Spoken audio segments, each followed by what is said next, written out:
தென்கேதார்னு சொல்லுவோம். அங்கே வந்து 3 விதமான சன்னதிகள் இருக்குது. ஓம்கார் குரு சன்னதி, ஆதிநாத சன்னதி, வெங்கடேஸ்வர சன்னதி. குரு சன்னதி எடுத்துக்கிட்டிங்கன்னா ஒரு வயசில் வந்து ஆன்மீகம் கைட் பண்ணிட்டு ஒரு குரு வேண்டி பிரார்த்தனை பண்ணக்கூடிய சன்னதி தான் குரு சன்னதி. நடுவில் இருக்கிறது தூணி எடுத்துக்கிட்டிங்கன்னா வந்து நாத பாரம்பரியத்தில் நாத ட்ரெடிஷன் நீங்கள் அந்த முறையில் இந்த கிட்ட கோரக்நாத் இங்கே வந்து காலை 6க்கு ஈவினிங் 6க்கு அக்னிஹோமம் நாங்கள் பண்ணுறோம். நீங்கள் மேலே போய் அங்கே போய் டச் பண்ணி எனர்ஜி ஃபீல் பண்ணலாம். இந்த கோயிலில் உருவம் கிடையாது, அருவம் தான் இருக்குது. எல்லா சன்னதியும் நீங்கள் டச் பண்ணி எனர்ஜி ஃபீல் பண்ணலாம். பக்கத்தில் இருக்கிறது வந்து விநாயகர். உலகத்தில் தோணுனது ஓம் சவுண்டு. அந்த ஓம் சவுண்டு எப்படின்னா ஆவுமா தான் ஓம் சவுண்டு இருந்துச்சு. ஸோ ஆவுமான பிரணவ ரூபமாக விநாயகர் இருக்கிறார், நாகரூபமாக விநாயகர். அவங்களே இங்கே டச் பண்ணி எனர்ஜி பண்ணலாம். அங்கே இருக்கிறது வந்து ஆதிநாதர், கீழே குட்டியாக இருக்குல்ல அதுக்கு ஆதிநாதர். அது 1000 வருஷத்துக்கு முன்னாடி நர்மதாவில் வந்து ஒரு அட்வைஸ் சாமி ஓம்காரம் ஃபோன் பண்ணி இங்கே நிறுத்தி அதையும் நீங்கள் தீர்த்தம் பண்ணிவிட்டு டச் பண்ணி எனர்ஜி ஃபீல் பண்ணுங்கள்.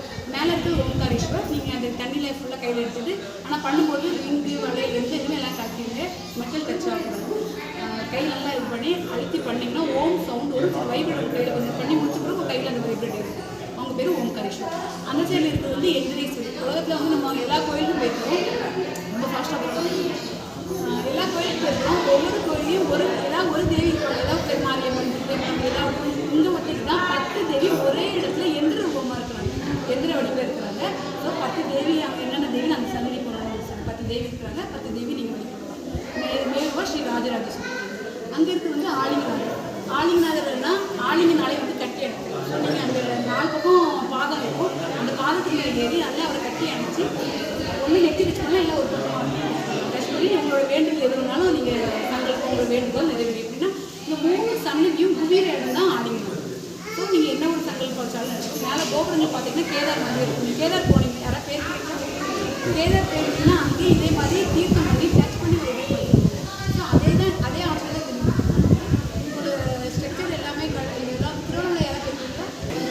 ஸோ இந்த கோயில் வந்து தென்கேதார். இங்கே வந்து எவ்ரி மாதம் வந்து பௌர்ணமி நடக்கும். காலைல வந்து 7:30க்கு தன்வந்திரி யாகம் நடக்கும். குரு இருப்பாங்க, ஆசிரியர் பண்ணுவாங்க.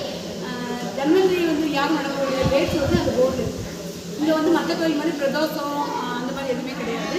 இங்கே வந்து 3 கொஞ்சம் ஃபங்க்ஷன் தான் வந்து ஆனி மாத பௌர்ணமி வந்து குரு பூர்ணிமா, குருக்காக டெடிகேட் பண்ணி பண்ணக்கூடிய குரு பூர்ணிமா.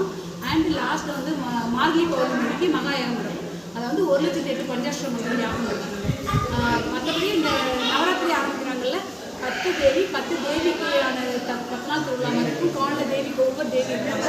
ஒவ்வொரு தேவிக்கான யாகம் நடக்கும். ஈவினிங் வந்து குங்குமார்ச்சனை நடக்கும். எவரி வெள்ளிக்கிழமை காலையில் வந்து ஸ்ரீமேல் பூஜை நடக்கும் 7 மணிக்கு. ஈவினிங் 7 மணிக்கு லலிதா சப்தம். நீங்கள் ஒவ்வொரு சந்தையிலையும் டச் பண்ணி எந்த தேவிக்கிட்ட வந்து நான்